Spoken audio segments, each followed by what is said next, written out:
À la Chambre des communes, les conservateurs ont déposé une motion pour demander au gouvernement Trudeau de suspendre des taxes fédérales sur l'essence cet été.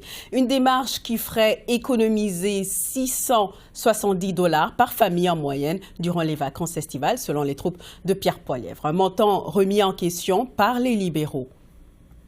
Après 9 ans, ce premier ministre, avec l'appui du Bloc québécois, ne vaut pas le coût des 500 milliards de dépenses inflationnistes qui ont forcé des parents à sauter des repas pour nourrir leurs enfants.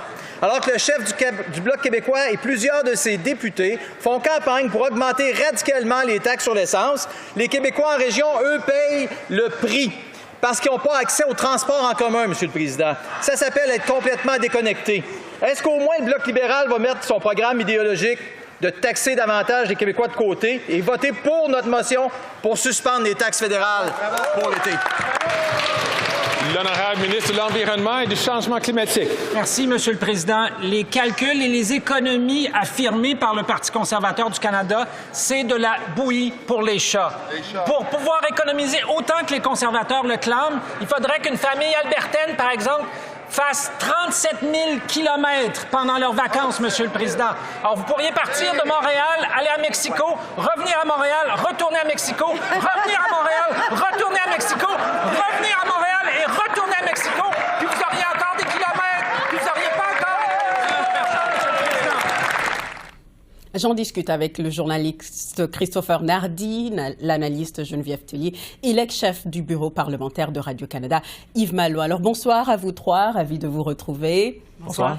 Je commence avec vous, Geneviève. Est-ce une stratégie porteuse, même si la motion, on sait, là, ne va pas passer? La motion va être défaite, il n'y a pas de suspense, mais oui, c'est porteur parce qu'on le voit depuis des mois qu'on martèle, on se combat contre la taxe carbone.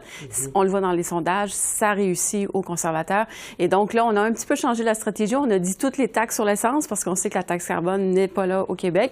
Mais oui, on essaie de garder ça dans la scène publique, de pas faire.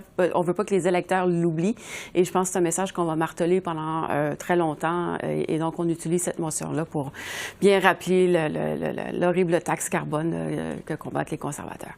Christopher, je me dirige vers vous. On a vu plus tôt cette semaine le directeur parlementaire du budget, Yves Giroux, faire quand même une sortie médiatique où il a parlé, évidemment, qu'il y a eu une erreur dans un de ses rapports que les conservateurs se servent énormément là pour demander l'abolition de la taxe carbone. Bon, Yves Giroux a quand même dit que c'était une erreur mineure, que dans le fond, ça n'a pas forcément grand impact sur les conclusions de son rapport, que c'était une erreur de modélisation.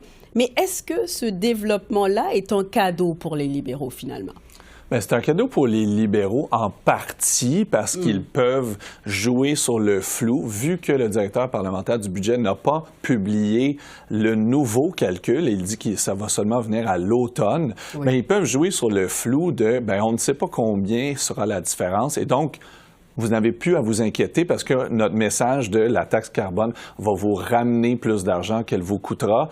Bien, ils vont jouer dans ce flou-là, un peu comme les conservateurs ont fait, comme disait Mme Tellier, ont mis tous les maux du monde et tous les problèmes d'abordabilité sur la taxe carbone, mais les libéraux vont jouer dans ce flou-là. Et j'avoue que j'aurais aimé que le directeur parlementaire du budget mette plus d'avance son erreur, refasse le calcul plus rapidement. On en parle aujourd'hui de l'erreur, mais il a en théorie émis un genre de rectificatif en avril, que tout le monde a manqué dans un débat qu'on sait est extrêmement important. J'aurais aimé un peu plus de clarité, mais aussi un peu plus qu'il s'avance un peu plus, qu'il l'annonce un peu plus, de façon un peu plus importante à l'époque. Yves, je me dirige vers vous. Est-ce que M. Giroux a fait un cadeau, dans le fond, pour les libéraux en ce sens? Est-ce qu'il leur a donné une nouvelle munition envers les conservateurs? Pas réellement, parce que, vous savez, je crois que cette motion des conservateurs, c'est du populisme à l'état pur. Et il n'y a sûrement pas un seul Canadien, une seule Canadienne qui a cru 2 secondes que le gouvernement libéral pourrait suspendre sa taxe carbone sur l'essence pendant l'été. Parce que, rappelez-vous, cette fameuse taxe sur le mazout de chauffage qui a été suspendue en octobre dernier, ça avait soulevé un tel tollé que les libéraux ne répéteront pas la même erreur. Ils feront pas en sorte que les gens consomment plus d'essence, polluent davantage au cours de l'été pour faire plaisir aux conservateurs. Alors, c'était de la poudre aux yeux et c'est ce que c'est. Alors, ce que M. Giroux, son correctif et tout, ça change pas vraiment la situation. Parlons maintenant du camp libéral. Alors, on a vu les libéraux multiplier des pièges pour coincer les conservateurs en chambre cette semaine. Il y a eu des questions sur l'avortement, l'accès à l'avortement, le projet de loi anti-briseur de grève. Est-ce que ça fonctionne contre les conservateurs, Geneviève?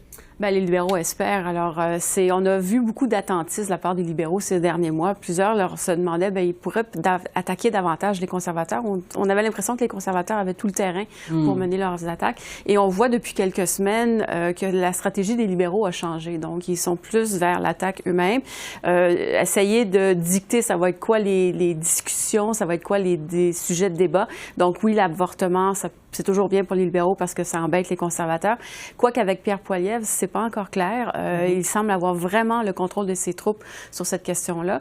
Pour ce qui est de la loi sur les briseurs de grève, ça, pour moi, c'est le changement le plus important. Pas qu'on a voulu coincer les conservateurs, mais que les conservateurs, maintenant, une partie de leur base, ce sont les travailleurs syndiqués.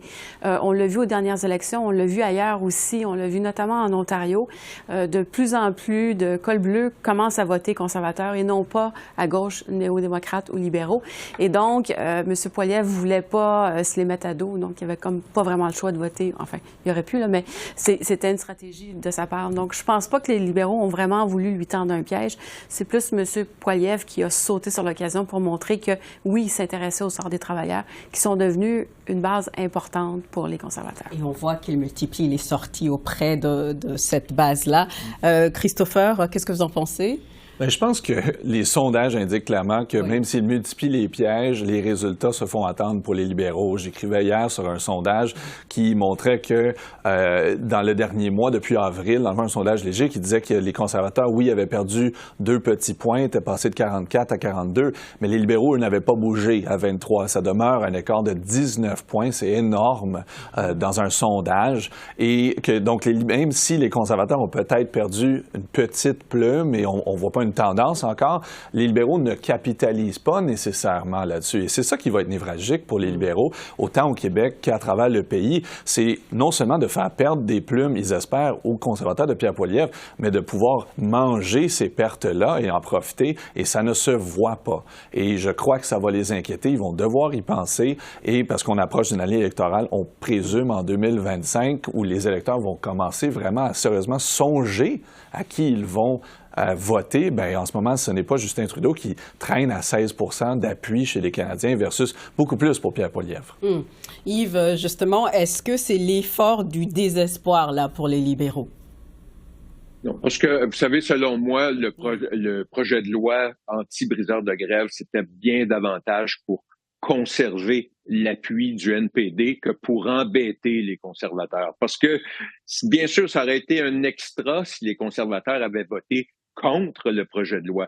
Mais pour garder l'appui du NPD, il fallait quelque part que le gouvernement démontre sa bonne volonté avec ce projet de loi anti-briseur de grève, l'assurance médicaments, aussi les soins dentaires. Bref, c'est plus une stratégie pour garder l'appui des néo-démocrates dans ce dossier-là, à mon avis. Et ça fait 50 ans que ce dossier-là traînait au fédéral et il était temps que ça se règle. Et tant mieux si les conservateurs ont voté pour, même si, quelque part, le délai d'1 an avant que le projet de loi entre en vigueur fait craindre les syndicats de ce qui pourrait arriver si Pierre Poilievre prend le pouvoir d'ici là. Effectivement, principalement aussi la Fédération des travailleuses du Québec.